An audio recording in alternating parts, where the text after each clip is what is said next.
Hello, my name is Abby and welcome to our next video. So in this video, we are looking at yes/no responses. So being able to communicate yes or no is a really important skill. Being able to say yes or no that I do want that food is important, or being able to say yes or no I'm in pain is really important too. So one of the first key questions that you can ask a student who may not have verbal language is to indicate to you how they communicate yes or no. So you might say, hey Joe, I'm just wondering if you can show me how you indicate yes, and then wait for them to respond. It may be that they blink their eyes slowly to indicate yes. It may be that they nod their head. It may be that they look at a yes visual. There are a range of different ways that students can communicate yes or no. And they may have yes/no symbols on their tray. If they have a wheelchair, they might touch either one of them. They may indicate yes or no using eye gaze, so looking towards the visual. If the student has a device which is set up with eye gaze, they may be able to move the cursor on their device using their eyes and indicate yes or no. So lots of different ways. Just something to be really mindful as well is to think about how we're teaching the students to indicate yes or no. So for example, teaching the student that if they smile, that means yes. And if you then ask them a question like, did you go to your mum's funeral? Then them saying yes by indicating by a really big smile, that's not socially appropriate. So thinking about ways that are going to be appropriate for them to indicate that yes or no. So it's very much tailored to the student and their physical ability. So whether it's nodding or shaking their head, blinking slowly, looking towards the yes or no card, depending on what they're able to do physically. And that's something that a speech pathologist would be able to help with too. Now, one way the student might indicate yes or no is using yes/no visual cards. Now, these are used frequently, often in special schools or with learners with physical disabilities. So these ones you wear around your neck. Us as educators would wear them around our neck all day. And so then if students have got questions and we're wanting to ask students questions, we can easily just hold up the cards and we've got them there for the student to be able to indicate yes or no. So yes is always on the student's left-hand side. No is always on the student's right-hand side, okay?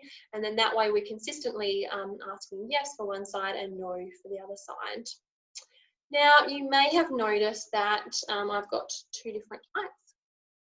So these here are the symbols for yes and no, so our triangle and our cross. On the back here, these ones are high contrast. So you can use these with a student that has a vision impairment. For them, with that black background, it's easier to distinguish the colours from there.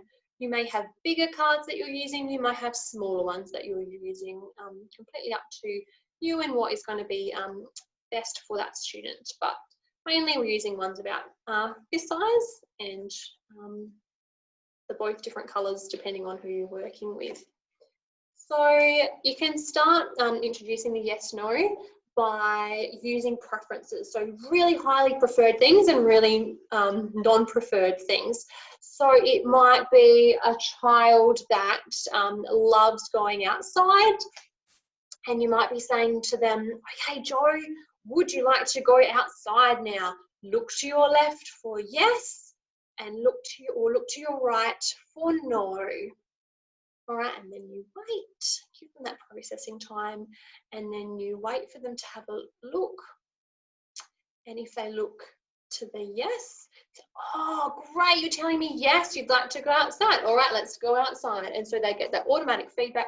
Oh, I looked at this card that said yes on it, and that meant that I got to make that choice and I got to go outside. And so then gradually over time, they'll develop that understanding of what the yes and no cards represent.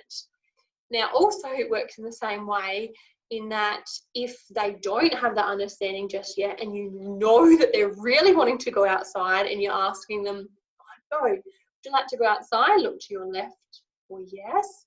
look to your right for no on your cards, and they look to the no, then you say, oh, Joe, you're telling me no, you don't want to go outside. Okay, we'll stay inside. So then they quickly learn, oh, hang on, I didn't want to do that. I must have been looking at the wrong one.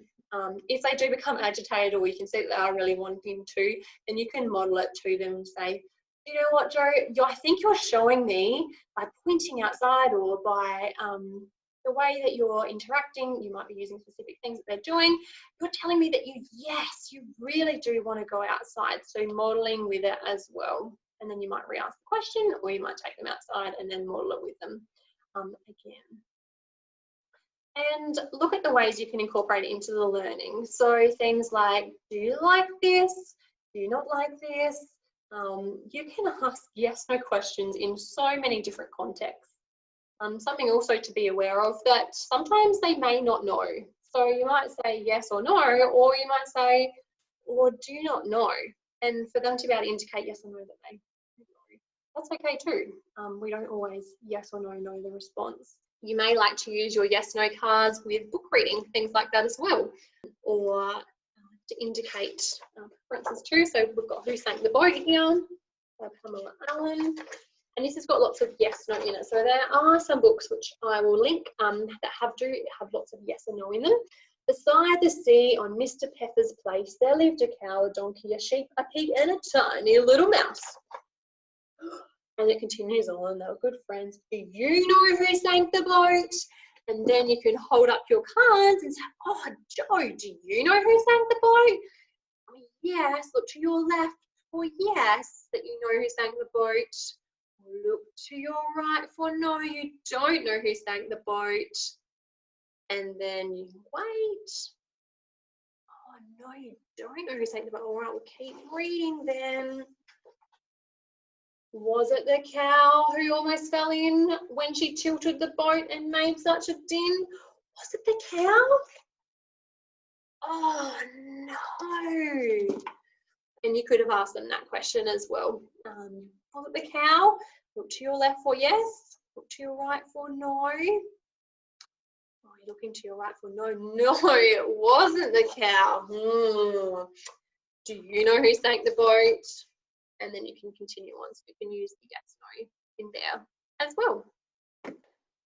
Some learners might use buttons to push yes or no to indicate their preferences, yes or no. So I've got this particular button here, and this one here you can record and program on. I also have a clear cover that goes on it as well. So you might have the no symbol here, and I'm going to put that one in there. And then I'm going to pre-record on here, no.